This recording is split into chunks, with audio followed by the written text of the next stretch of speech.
काल काल मम्बुजाक्ष काल काल भैरवं काशिकापुराधिनाथ काल भैरवं भजे। प्रिय बंधुओं, धर्म कर्म चैनल विश्वनाथ झा पर आपका स्वागत है और स्वागत करते हुए संप्रति काल भैरव की प्रसंग चल रहा है और मैंने पिछले एपिसोड में थोड़ा बहुत काल भैरव का आप लोगों के समक्ष रखे थे। काल भैरव काशी के कोतवाल हैं, ये सब लोग जानते हैं। और ऐसे तो भैरव 64 हैं।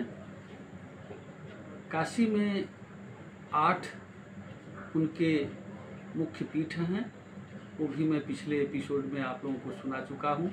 काल भैरव, बटुक भैरव, लाट भैरव, आस भैरव, भूत भैरव, आनंद भैरव, असितांग भैरव, उन्मत्त भैरव, रुरु भैरव इत्यादि इत्यादि। उसमें सबके प्रधान काल भैरव हैं और काल भैरव के ही आदेशानुसार काशी में जो कुछ भी कर्म धर्म होता है, उस सारे कर्म धर्मों का शोधन यानी उनका लेखा जोखा काल भैरव के ही अंदर में है।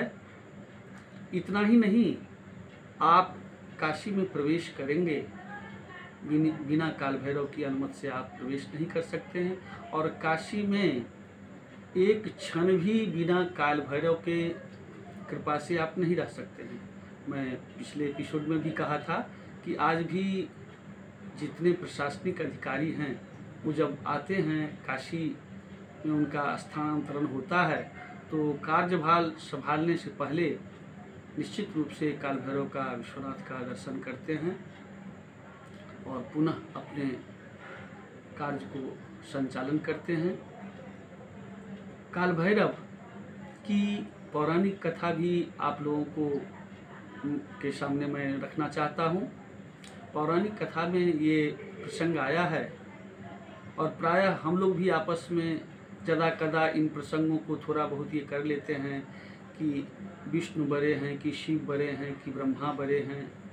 और मैं पीछे भी कह दिया था कि ये सब अपने अपने जगह पे बड़े हैं।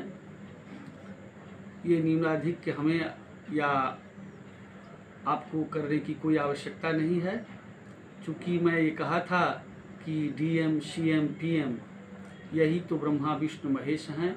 और एक पीएम भी अगर किसी जिला में, किसी राज्य में आएंगे तो प्रोटोकॉल लेना पड़ता है, ये आप लोग भी जानते हैं। ऐसी स्थिति में इसी तरह की बातें एक बार आपस में ब्रह्मा विष्णु कर रहे थे कि हम बड़े तो हम बड़े।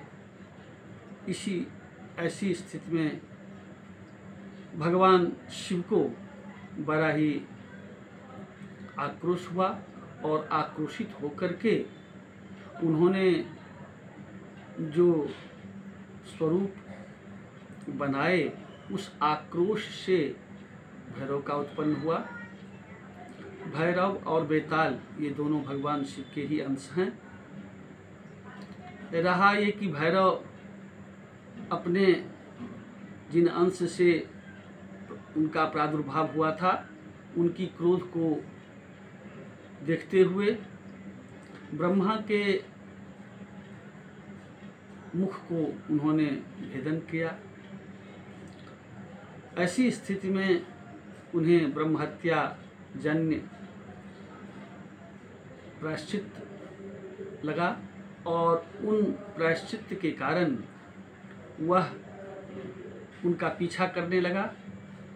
पीछा करते करते अब उन्होंने तीनों लोकों में इधर से इधर, उधर से उधर भटक रहे थे और ब्रह्म हत्यारिणी उनकी पीछा कर रही थी। ऐसी स्थिति में अपने पिता से ही उन्होंने जब आज्ञा लिए कि मैं क्या करूं, तो भगवान शिव ने उन्हें ये कहे कि तुम काशी चले जाओ।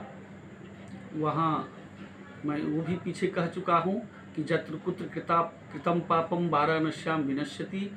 किसी तरह का पाप प्रायश्चित केवल आप काशी आएंगे तो आने से ही समाप्त हो जाता है।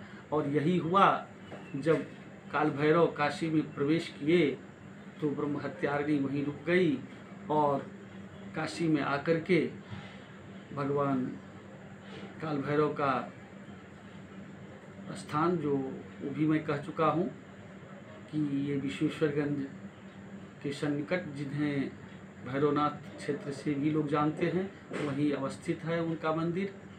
और आज भी वहाँ लोग मंगल और रविवार को ऐसे आपत्ति विपत्ति से घिरे हुए व्यक्ति या अन्य तरह के भी किसी तरह की समस्याओं से ग्रसित व्यक्ति वहाँ पहुँचते हैं और निश्चित रूप से उनके दर्शन पूजन से उनको त्राण मिलता है, छुटकारा मिलता है। काल भैरव की विशेषता ये है कि काल भैरव काशी में अन्य जितने 8 भैरव हैं उन सबों में सबके सरदार हैं। और काशी का तो मैंने कहा ही कि ये कोतवाल भी हैं। और भी आगे इस संबंध में मैं कुछ कहूँगा। जय जगदम्ब, जय विश्वनाथ।